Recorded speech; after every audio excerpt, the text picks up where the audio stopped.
One Piece chapter 1051 diberi judul Shogun dari Wano, Kozuki Momonosuke. Judulnya nampaknya menggambarkan deklarasi sang shogun baru dari negeri Wano Kuni yang memang merupakan pewaris sah dari klan Kozuki. Di cover story atau sampul cerita chapter kali ini masih dengan Germa Double Six, dan sekarang menggambarkan situasi pelarian Germa dari Whole Cake Island atau dari kejaran kelompok bajak laut Big Mom. Leo, sebagian besar dari chapter 1051 adalah kelanjutan dari chapter sebelumnya.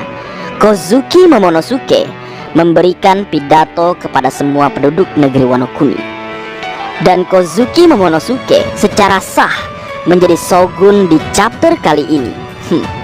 Apakah di chapter ini juga kita akan melihat wajah dewasa dari Momonosuke? Harusnya sih iya kan Leo? Menarik untuk ditunggu. Wajahnya mirip Oden kah? Karena sampai Shinobu saja menangis ketika saat melihatnya usai mendewasakan Momonosuke. Berlanjut dan masuk dalam mini flashback Otama, dikatakan bahwa kekuatan Kibidango Otama hanya bertahan selama sebulan. Nggak bisa selamanya ternyata bosku. Pertanyaan selanjutnya, bagaimana cara mengamankan para gifter yang telah dijinakkan sebelum mereka nanti akhirnya kembali tersadar dari pengaruh kekuatan Otama?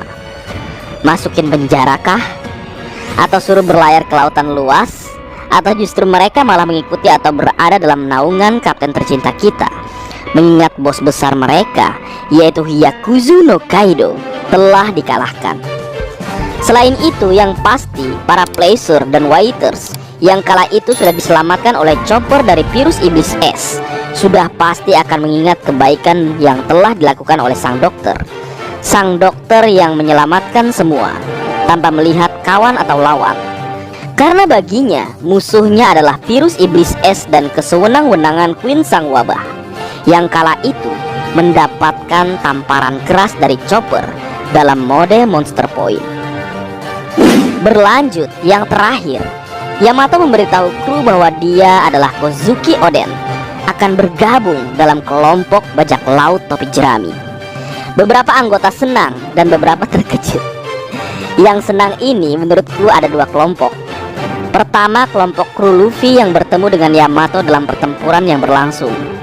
Makanya mereka senang, karena mungkin menurut mereka Yamato itu kuat dan juga memang memihak kapten tercinta kita. Lalu kelompok yang kedua tentu saja sudah pasti, dah pastilah kalian tahu, yap, Sanji, Yamato-chan. Sisanya terkejut karena mungkin mereka bertanya-tanya siapa orang ini dengan penampilannya yang terlihat seperti dari kubu lawan. Bahkan jika mereka tahu Yamato adalah anak dari sang raja hewan buas Hyakuzu no Kaido, mereka tentu semakin terkejut. Tapi yang pasti Yamato ingin bergabung, dan tinggal sang kapten tercinta kita menyetujuinya atau tidak. Wadidaw. Sambil menunggu hal tersebut, ini video lama tentang tagar Yamato Next Nakama yang pernah kubuat sebagai nostalgia atau hiburan bagi yang belum pernah menonton. Yos, gaslah. Mari kita lanjut berlayar.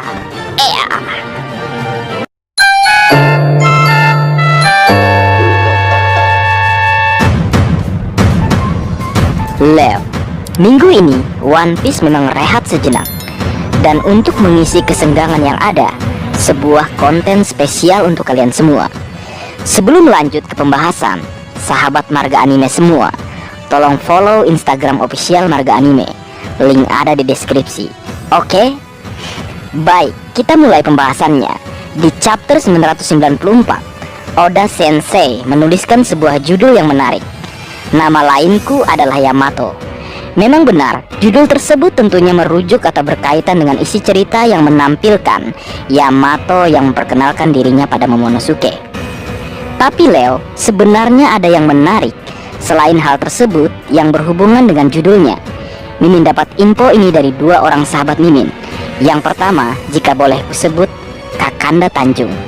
Mungkin sebagian dari kalian ada yang kenal, karena beliau merupakan salah satu admin di grup One Piece Facebook, yaitu IOP atau Informasi One Piece. Link Facebook beliau dan grup IOP ada di deskripsi ya Leo. Kemudian yang kedua, atau orang yang kedua, seseorang misterius di grup kami.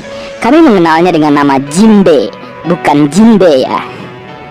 Baik, kembali ke pembahasan tadi. Mereka menggaungkan tagar Yamato Next Nakama berdasarkan judul chapter 994 yang berbunyi, nama lainku adalah Yamato. Dan juga kru terbaru kelompok bajak laut topi jerami.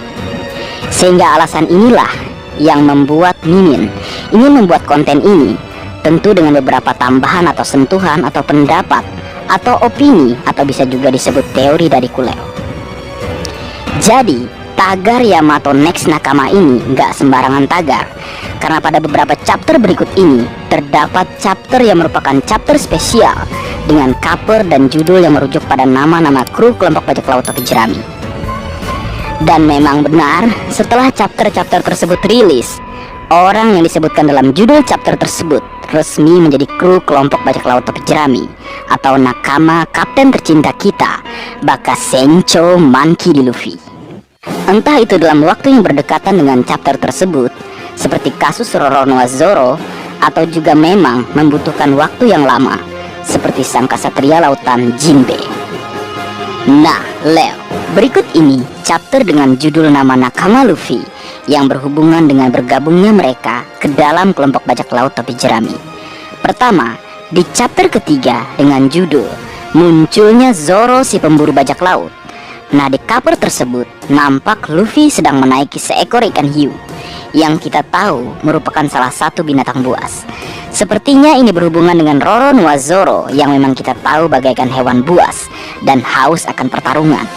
Bayangkan saja, di awal-awal cerita One Piece, dia yang merupakan pendekar pedang yang bisa kita anggap pengalamannya baru seumur jagung, berani menantang seorang pendekar pedang terkuat di dunia, Takanomi Dracul Mihawk, yang berakhir tentu dengan kekalahan telak bagi Roronoa Zoro. Dan memang seperti cover tersebut yang menampilkan Luffy menaiki seekor ikan hiu yang ganas, akhirnya Luffy berhasil mengajak seorang Roronoa Zoro yang merupakan seorang pemburu bajak laut menjadi kru bajak laut pertamanya. Bagaimana Leo? Menarik bukan? Seorang pemburu bajak laut akhirnya menjadi seorang bajak laut. Baik, kita lanjut yang kedua. Di cover chapter 8 dengan judul Nami, terlihat Luffy dan Zoro berada di sebuah kapal, dan Luffy nampak berpose mencari sesuatu dan diikuti beberapa binatang yang lucu dan sedikit aneh. Di cover ini, kapal yang Luffy dan Zoro naiki layarnya masih tergulung dan belum terkembang, yang menurut pendapatku sebuah kapal sebelum mengembangkan layarnya memerlukan seseorang sebagai navigator kapal. Karena mengarungi lautan, apalagi itu lautan dunia One Piece yang penuh dengan keanehan dan keajaiban, seorang navigator memang diperlukan. Dan tepat seperti yang Luffy lakukan dalam cover, nampaknya dia sedang mencari seorang navigator untuk membantunya memandu perjalanannya di lautan. Dan orang tersebut adalah Nami, sang kucing pencuri yang bercita-cita menggambar peta dunia. Dan dia adalah seorang navigator yang tidak perlu kita ragukan lagi jika melihat sepak terjangnya dalam membantu Luffy mengarungi lautan dunia One Piece sampai saat ini. Yang paling Mimin ingat adalah momen ketika kelompok bajak laut topi jerami menaiki sebuah knock upstream menuju ke Pulau Langit. Nami kala itu sangat keren menurutku, dengan memandu Going Merry berlayar di atas permukaan knock upstream. Sugoi. Berlanjut yang ketiga, di cover chapter 23 dengan judul munculnya Kapten Usopp. Terlihat Zoro sedang membuat sebuah tong bersama seekor katak. Di belakangnya ada Luffy yang membawa sebuah palu kayu, dan Nami yang membelakangi mereka menggunakan sebuah payung. Jika melihat cover chapter 23 ini, memang sungguh cocok untuk menggambarkan seorang Usopp yang memang ahli segala hal. Mengerjakan apa saja bisa dia lakukan meskipun hasilnya tidak maksimal. Misalnya memperbaiki kapal. Dan memang benar setelah cover chapter 23 dengan judul munculnya Kapten Usopp, akhirnya benar-benar terjadi. Luffy merekrut seorang pria dengan hidung panjang yang kelak dikenal dunia dengan sebutan God Usopp. Bagaimana Leo? Menarik bukan? Baik, lanjut yang keempat. Di cover chapter 43 dengan judul Sanji, terlihat Kapten Buggy yang mendarat di pulau tempat kediaman Gaimon. Buggy yang nampaknya mendarat dengan keras, terlihat dengan pose kaki ke atas. Dan kembali lagi, menurutku hal tersebut berkaitan dengan Kurohashi no Sanji atau Sanji si kaki hitam, yang memang saat bertarung menggunakan kakinya.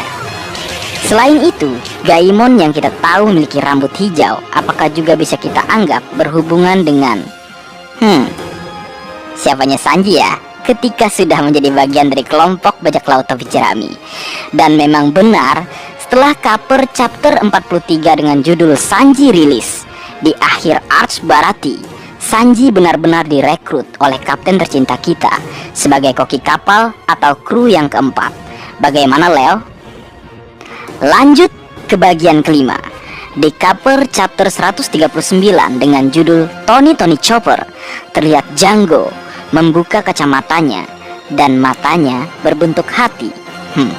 Sedikit sulit jika mengaitkannya dengan seorang Tony Chopper. Namun jika boleh sedikit kita paksakan, mata Django yang berbentuk hati memang masih bisa dihubungkan dengan seorang dokter yang terkadang digambarkan dengan hati dan stetoskop. Mengobati dengan hati atau dengan cinta, love. Dan kembali ke cover chapter 139 dengan judul Tony Chopper. Memang benar, setelah kemunculan cover chapter tersebut, tepatnya di akhir arc Drum Island, kapten tercinta kita benar-benar merekrut Tony Chopper sebagai salah satu krunya dengan peran sebagai dokter kapal kelompok bajak laut topi jerami. Bagaimana Leo? Bagian ke-6, cover chapter 201 dengan judul Nico Robin. Lebih tepatnya, cover chapter diganti dengan Color Sprite oleh Oda Sensei. Semua laki-laki di kelompok bajak laut topi jerami, mulai dari Luffy, Zoro, Sanji, Usopp dan Chopper melakukan gerakan bela diri atau mungkin juga gerakan dalam pertarungan. Sedangkan Nami yang kala itu memang satu-satunya kru wanita, nampak bersantai menikmati segelas minuman dingin. Mencari kaitan Color Sprite ini dengan Nico Robin memang agak sulit. Namun yang pasti, Color Sprite ini mengatakan jika seluruh kru dari kelompok bajak laut topi jerami siap menjaga dan melindungi krunya, terlebih mungkin kru tersebut seorang wanita. Dan memang benar, usai munculnya Color Sprite chapter 201 dengan judul Nico Robin, kapten tercinta kita, Baka Sencho Mankidi Luffy, mengajak bergabung seorang wanita, mantan anggota organisasi Baruch yang sudah ia hancurkan. Karena wanita tersebut tidak memiliki tempat untuk kembali. Dan wanita tersebut bernama Nico Robin, yang kelak akan menjadi salah satu orang yang dicari dunia karena kemampuannya membaca poneglyph. Tentu akan banyak orang yang mengincarnya, namun seperti yang Robin katakan saat Ars You, dia tidak takut atau khawatir lagi karena dia berada di antara orang-orang kuat yang akan selalu melindunginya. Sugoi, aku sedikit merinding saat membacanya. Lanjut ke bagian ke-7, cover chapter 329 dengan judul Namaku Franky. Di cover chapter 329 ini, terlihat salah satu pendeta God Enel, yaitu Gedatsu, berhasil mengalahkan seekor tikus tanah raksasa. Dan posenya tentunya mengingatkan kita dengan seseorang super. Yap, posenya nampak seperti Franky. Dan memang benar, setelah cover chapter 329 dengan judul Namaku Franky ini keluar di akhir Arch Water 7 dan Enies Lobby, kapten tercinta kita berhasil mengajak sang cyborg untuk menjadi salah satu krunya. Mantap, super. Berlanjut ke bagian ke-8, cover chapter 453 dengan judul Cuaca Berawan dengan Kemungkinan Ketulang. Sebuah judul yang unik. Namun jika kita mengingat sosok Brook saat pertama kali bertemu Luffy, dia memang berada di sebuah kapal yang berlayar di wilayah yang tidak disinari mentari karena ditutupi awan dan kabut. Seseorang yang tinggal tulang belulang, bertualang seorang diri di bawah bayang-bayang, karena telah kehilangan bayangannya, yang akhirnya menyebabkan dirinya tak bisa lagi melihat cahaya matahari.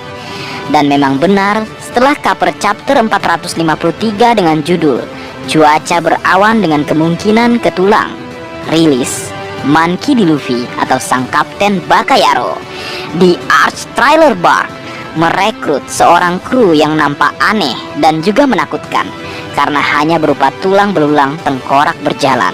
Yap, Soul King Brook bergabung sebagai salah satu kru sang calon Raja Bajak Laut selanjutnya. Mantap. Berlanjut, yang ke-9 di cover chapter 528 dengan judul Jinbe, Sang Kasatria Lautan. Terlihat sebuah kapal yang meninggalkan sebuah pulau, dan di pulau tersebut tertinggal sebuah kapal. Jika mengingat Jinbe yang merupakan mantan si Chibukai dan kapten kelompok bajak laut matahari, yang akhirnya memilih meninggalkan kelompok bajak laut matahari dan menyerahkan kepemimpinan pada Aladdin untuk selanjutnya menggantikan posisi serta perannya. Sangat sesuai dengan cover chapter 528. Sebuah kapal berlabuh meninggalkan pulau dengan sebuah kapal yang masih tertambat di sana. Banyak hal telah Jinbe lepaskan untuk menjadi bagian dari kelompok bajak laut topi jerami. Bahkan mempertaruhkan hidupnya di hadapan seorang Yonko pun ia lakukan.